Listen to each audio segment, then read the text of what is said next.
Salut à tous, j'espère que vous allez bien. Aujourd'hui vidéo un petit peu actu, on va revenir un petit peu sur l'actualité du Barça, on y va, c'est parti.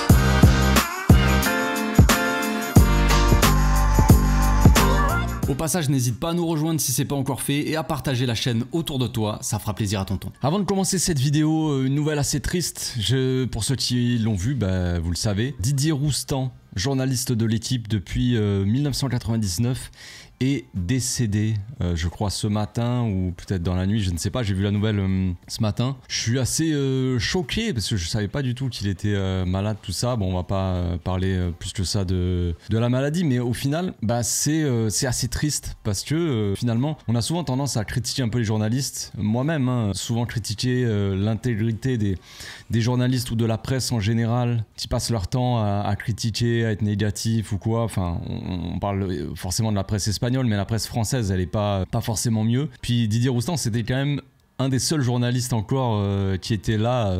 En plus, c'était un vieux de la vieille, hein, évidemment, depuis 99, donc ça faisait 25 ans qu'il était à l'équipe. Mais ça restait un vrai gars, quoi. Un vrai gars qui disait vraiment ce qu'il pensait, qui n'avait pas peur de quoi que ce soit, et qui aimait vraiment le football, quoi. Vraiment le pur football. C'était un amoureux du football.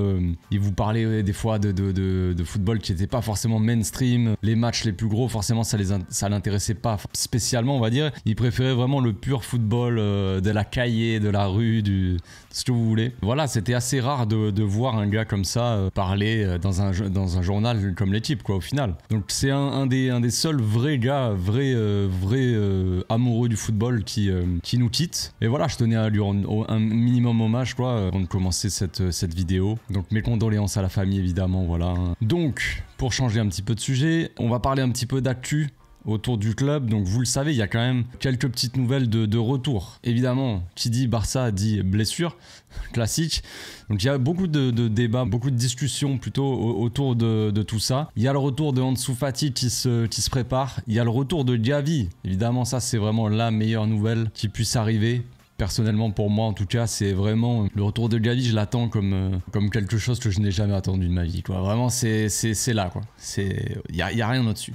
Franchement, j'attends le retour de Gavi depuis un an, depuis qu'il est blessé. Donc j'ai énormément hâte que Gavi fasse son retour sans forcément forcer les choses et se presser, se précipiter, tout ça. Ça va de soi, évidemment. Donc, et ça parle aussi, on a beaucoup parlé ces derniers temps, de Frenkie de Jong. Donc on va parler un petit peu de tout ça. Je vais essayer de pas faire trop long non plus parce qu'on pourrait en parler pendant des heures. Surtout que j'ai déjà parlé d'Ansu Fati sur ma chaîne. Évidemment, j'ai sorti une vidéo hier avec la frite. On parle d'Ansu Fati un petit peu, de ce qu'il représente pour nous, de son rôle potentiel avec le nouveau coach, de ce qu'il pourra apporter, nos attentes un petit peu. Donc je vous laisse, si ça vous intéresse, aller voir la vidéo. On a parlé aussi de Frenkie de Jong sur la chaîne de la frite. La vidéo est sortie hier aussi, donc sur sa chaîne. Je vous invite à aller la voir, évidemment, à commenter, à vous abonner à la frite, faire tout ce que vous souhaitez. On a pris beaucoup de plaisir à parler de tout ça. Et c'est des vidéos qui sont quand même assez intéressantes. On va quand même revenir un petit peu sur ça. Alors Ansu Fati, son retour s'annonce imminent, vraiment imminent. Ça parle d'un potentiel retour pour le match de Girone ce week-end. Ce serait une excellente nouvelle, mais il n'y a pas on va pas forcer les choses. On connaît un petit peu. Flick, il l'avait dit de toute façon, avec Ansu Fati, avec Frenkie de Jong, avec même Ronald Araujo, il avait dit voilà, j'ai envie, j'ai hâte qu'ils reviennent, tout ça, mais en tout cas, il n'y a pas de date fixée, pas de pression en gros sur les joueurs. Revenez quand vous êtes prêts, les gars, et revenez surtout pour être à 100% parce que on le sait, Flick, il a répété assez de fois. Il a dit on fait les entraînements à 100% pour jouer les matchs à 100%. Donc si les joueurs sont pas forcément aptes à faire ça, à jouer vraiment à 100% dans l'intensité que le coach veut que les joueurs mettent, eh bien voilà, c'est logique qu'on se précipite pas avec les joueurs. Donc on va voir pour Ansu Fati. Vous savez, il s'était blessé au pied depuis peut-être quasiment mi-juillet ou depuis quelque chose comme ça. Donc ça fait quand même 2 mois que Ansu Fati est blessé pour un truc plantaire. Là, vous savez, facite plantaire, là, vous avez une pointe sous la plante du pied. Normalement, c'est une blessure quand même qui est assez légère. Hein. C'est pas censé être aussi violent et 2 mois, ça fait beaucoup, je sais pas trop. En tout cas, voilà, ça parle d'un retour pour Girone. On verra s'il se sent bien dans les prochains entraînements. Il s'est entraîné avec le groupe, tout ça. Donc on va voir s'il a aucune douleur, aucune gêne. Et là, à ce moment-là, il pourrait être appelé pour Girone. Bon, l'objectif, de toute façon, c'est, comme je l'ai dit, hein, c'est pas de précipiter les choses, de vite voir le retour d'Ansu Fati. Mais j'ai quand même hâte de voir Ansu Fati sous Flick. C'est vrai qu'il y a sous ma vidéo, dans les commentaires, pas mal de... Bon, il y a pas mal de supporters qui sont nostalgiques, j'ai hâte de voir Ansu Fati, de le revoir, tout ça. Et il y a quand même pas mal de supporters qui ne croient plus du tout en Ansu Fati, ou peut-être qu'ils n'y ont jamais cru d'ailleurs, et qui disent, bon, voilà, je sais pas pourquoi vous êtes cité, mais Ansu Fati, c'est mort, c'est fini, machin. Bon. Déjà, il faut savoir que pour certains supporters, en tout cas je parle pour moi, mais quand il y a un joueur comme ça de la Masia qui a autant de potentiel et qui nous a montré de belles choses à son arrivée, on a toujours l'espoir que cette pépite réussisse au club en plus de ça, parce que ça vient de la Masia. Pour moi, la Masia passe avant tout en fait. Pour moi, c'est vraiment ça. Ce que représente la Masia pour le Barça, tu le vois dans nulle part, dans aucun autre club. Voilà. Donc en fait, à partir du moment où il y a ce truc-là, que le joueur a un gros potentiel, qui vient de la Masia, tout ça, moi il rentre automatiquement dans mes petits favoris, mes petits chouchous. Allez, viens là, c'est mes enfants, voilà. C'est mes fistons, ils sont là, ils vont réussir, je crois en eux. Après, il y en a qui ont plus de talent que d'autres, plus de potentiel. Ce n'est pas vraiment le débat, on s'en fout en soi.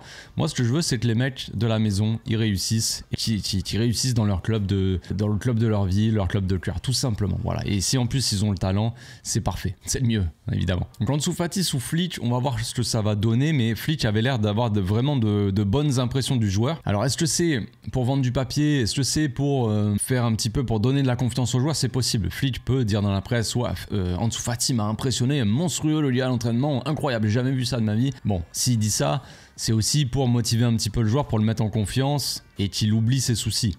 C'est une bonne chose aussi. Forcément, le coach, il va pas dire, ouais, il va pas mettre la pression sur Ansu, c'est pas le bon truc de mettre la pression sur Ansu. Tu peux le faire avec certains joueurs. Tu peux, un mec avec Lewandowski, tu peux y aller, tu peux lui mettre la pression. Tu vois, Lewandowski, il a les épaules, il a la carrière derrière, il a la mentalité, il y a beaucoup de choses qui fait que tu peux lui mettre un coup de pression, peut-être que ça va le booster. Mais un mec comme Ansu Fati, où on le voit qui a un gros manque de confiance en lui-même, en son potentiel peut-être, en son corps depuis des années, c'est pas le bon truc d'aller lui mettre la pression. Il faut essayer de le mettre en confiance, lui montrer que tu crois en lui, pour que lui il commence à recroire en lui aussi, en lui-même, tout simplement. Et que après on inverse un petit peu ce mauvais mood qu'il y a autour de lui, ce mauvais truc là, qu'il arrive à inverser la tendance et qu'il arrive à se libérer de tout ça, quoi. Donc on espère. Voilà, c'est tout ce qu'on espère. Il y a juste de l'espoir, en fait, en certains supporters. Il y en a qui y croient pas, laissez-nous, tranquille. Moi, je préfère y croire. Je ne dis pas que je repose toutes mes espoirs, je repose tout mon espoir sur la réussite du Barça, sur Ansu Fati, ce n'est pas ça. Mais j'espère qu'il va bien faire les choses. Et je pense qu'avec Hansi Flick, ça peut potentiellement marcher. On a vu avec Xavi la dernière fois que Ansu Fati restait au Barça, donc la dernière saison qu'il a fait en entière, c'était pas une saison monumentale, mais quand même il a marqué peut-être une dizaine de buts ou quelque chose comme ça. J'ai plus les stats sous les yeux, mais je crois qu'il a mis peut-être 10 ou un petit peu plus, et il a fait quelques passes D, peut-être 4 ou 5 passes D, un truc comme ça en Liga. C'est pas incroyable, mais avec un joueur comme ça qui est en manque de confiance, qui avait pas un temps de jeu régulier, qui jouait de temps en temps, qui était un second couteau, joueur de rotation, c'est déjà pas trop mal. Dans un collectif comme on a avec ce qu'on a actuellement, où on voit quand même une équipe qui joue très bien au football. On va pas se mentir, ça joue plutôt bien au football. Collectivement, ça fonctionne. Il y a quelque chose autour de cette équipe qui est en train de marcher. Et cette équipe, pour le moment, marche sur ses adversaires. On a certes des résultats qui sont un peu plus serrés, des 2-1, des trucs comme ça, mais franchement, si on gagne 3, 4, 1, des fois, ça choque pas. Parce qu'on a quand même les occasions. Donc il faut se servir de ce truc-là, ce mood-là autour de l'équipe, ce bon mood pour aussi intégrer les joueurs comme ça qui reviennent de blessure à faire quelque chose un petit peu de plus grand. Que les joueurs reviennent à un niveau, qu'ils arrivent à un niveau excellent aussi, et l'équipe en bénéficiera aussi évidemment. Donc on y croit un minimum. Voilà, c'est tout ce que j'espère. On verra s'il est convoqué pour Girone. Si c'est pas Girone, ça sera Monaco. On aura aussi besoin de rotation, de doublure, parce que il y a les matchs qui vont s'enchaîner. J'ai sorti une vidéo avec Massian sur sa chaîne, je sais plus quand, la semaine dernière, et on a parlé du calendrier un peu, et on sait que le calendrier va être infernal au retour de trêve. Donc il va falloir quand même que les joueurs soient en forme et qu'on ait un maximum de joueurs disponibles aussi, c'est évident. Donc après on va parler un petit peu de Gavi.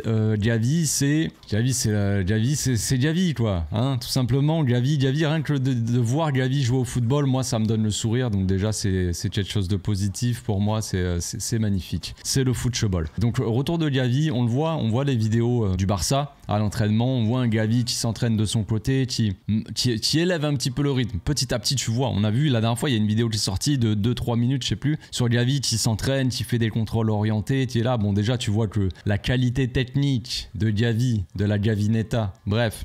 À ce qui paraît, c'est un catcheur, mais les gars, j'ai jamais vu un catcheur avoir un contrôle de balle aussi proche de celui de Ronaldinho, quoi. Mais bon, bref, pas de sujet. Donc, Gavi qui monte en puissance, qui met de plus en plus d'intensité dans ses entraînements. Et on a eu la nouvelle hier, Gavi qui va revenir à l'entraînement de groupe, qui va commencer à s'entraîner un petit peu en partie avec le groupe. Et évidemment, c'est pas un retour comme ça d'un coup. Mais à partir de demain, jeudi, Jueves pour les Espagnols, pour les bilingues. Mais ça, c'est la meilleure des nouvelles, tout simplement. Le retour de Gavi se passe bien. On fait étape par étape. C'est pareil qu'avec Ansu Fati, pareil qu'avec tout le monde. On ne se presse pas de précipitation. Là, ce qui est annoncé concrètement pour le retour de Gavi, c'est soit pour le mois d'octobre, donc on y est quand même dans pas très longtemps, soit si vraiment le club veut pas prendre de risque du tout, ça sera pour novembre. Donc je pense que son retour sera entre fin octobre, début novembre, je pense qu'on l'aura vers là, et c'est une magnifique nouvelle, c'est une grande nouvelle. J'ai pas grand chose à dire sur Gavi, enfin je pourrais parler des heures de Gavi, mais vous savez ce que je pense de Gavi, je pense que tout le monde est d'accord pour dire que un retour de Gavi dans l'effectif, ça donnerait un coup de boost monumental aussi au collectif et au moral de cette équipe.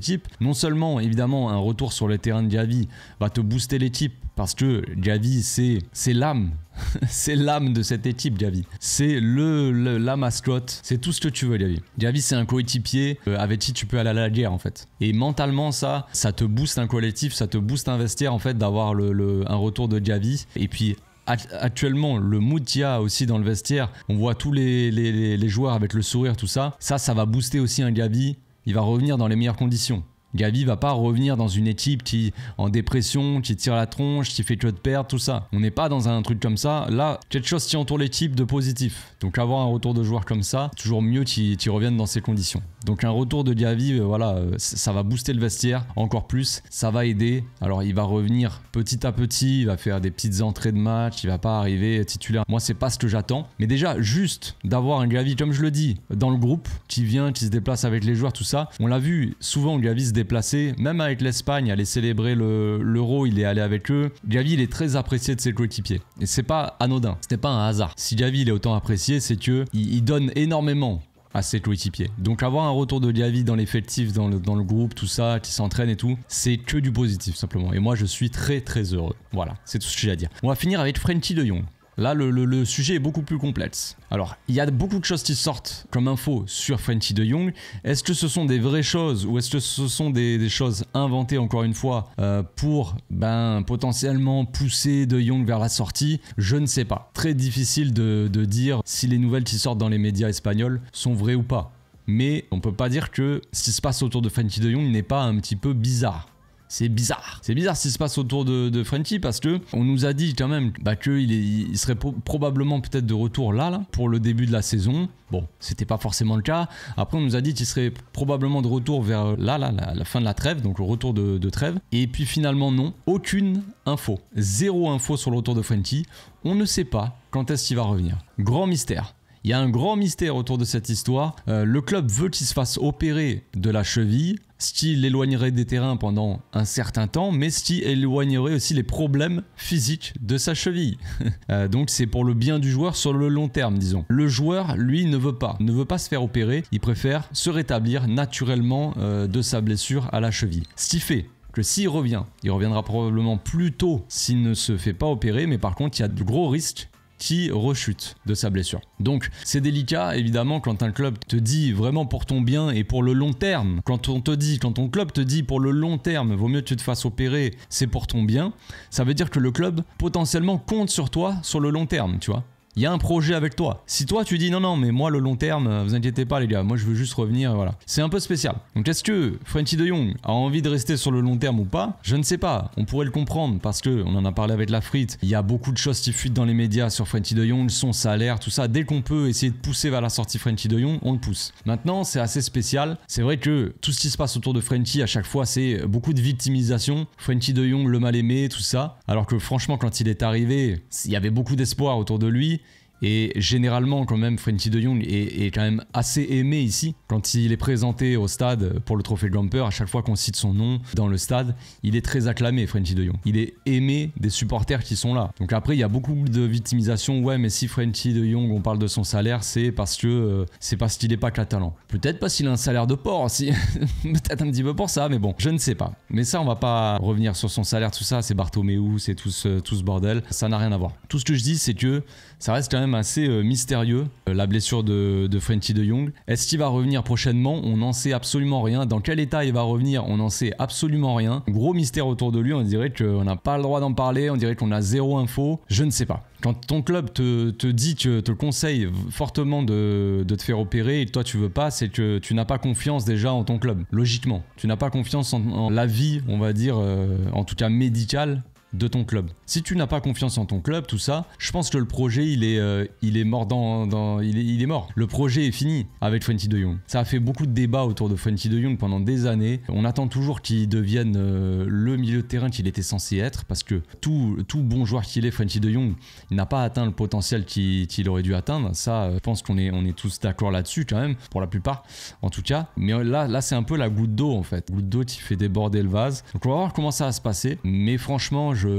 moi je vous avoue que ça commence à me fatiguer un peu ces histoires quoi. Des petites guéguerres entre la direction, entre les joueurs, enfin principalement du coup Frenkie de Jong, c'est un peu chiant quoi. Se concentrer nous sur le foot en fait. Donnez-nous des joueurs qui ont envie de jouer, je sais pas quoi. Cela ça fatigue. Parler tout le temps de trucs, ouais mais regardez lui il a un grand salaire, il est trop payé, il donne pas assez sur le terrain, puis après t'as la direction qui est là, ouais machin, il doit se faire opérer, lui il veut pas. Ouais, c'est bon les gars, on en a marre. On va passer à autre chose et on n'en parle plus, ça serait plutôt pas mal. Il lui reste 2 ans de contrat, enfin cette saison-là plus 1 an de contrat. On va arriver l'été prochain, il lui restera 1 an de contrat, donc ce qui est assez dangereux on va dire pour le club, parce que potentiellement il pourrait partir libre. Si le club n'arrive pas à le prolonger d'ici la fin de la saison, ils vont vouloir le vendre, ils vont vraiment le pousser. Pour le coup il y aura plus de ah ouais mais il le pousse vers la sortie dans les médias délicatement. Non là il sera vraiment dégagé très clairement quoi, je pense, par la direction. Je pense que ça sera quand même assez clair. On va finir vite fait quand même avec Deco qui a un petit peu parlé. J'ai vu un truc passer. Deco il a dit, c'est assez drôle, il a parlé de Nico Williams, on lui a posé des questions sur Nico Williams et il a dit il s'agit pas d'argent, il s'agit pas là. Ce dont il s'agit, c'est de niveau. C'est de niveau. On a un mec comme Rafinha, Ferran Torres, il a parlé de Ferran Torres. On a Ferran Torres, on a Rafinha. En gros, Nico, c'était pas la priorité. Nico Williams, c'était pas la priorité, on n'avait pas besoin d'un ailier gauche, on a déjà ce qu'il faut. Alors heureusement que Rafinha fait un début de saison monumental, enfin il a continué sur sa lancée de fin de saison quand même, parce que c'est un des meilleurs joueurs de la fin de saison dernière, mais là il est encore mieux, il est encore plus fort et tout ça. Donc heureusement, parce que si il avait été mauvais, Rafinha, ça aurait été compliqué de nous expliquer que c'était pas une question de niveau. C'est un peu du foutage de gueule quoi.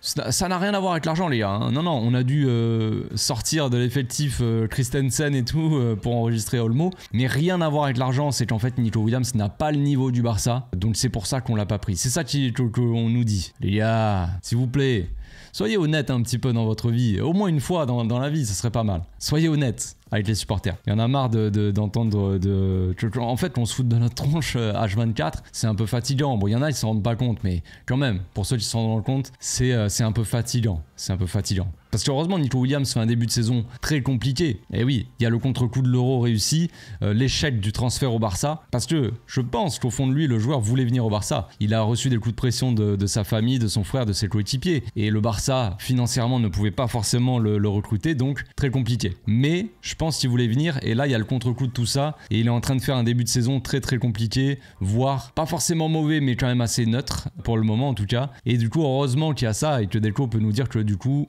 peut-être qu'il avait pas le niveau du Barça en fait, hein, et qu'on a bien fait de pas le prendre. Les gars, arrêtez d'être opportunistes. Vous le vouliez, dites-le, et on n'en parle plus. Voilà, c'est tout pour aujourd'hui les amis, on se retrouve bientôt pour une nouvelle vidéo. D'ici là, portez-vous bien, passez une excellente journée, une excellente semaine.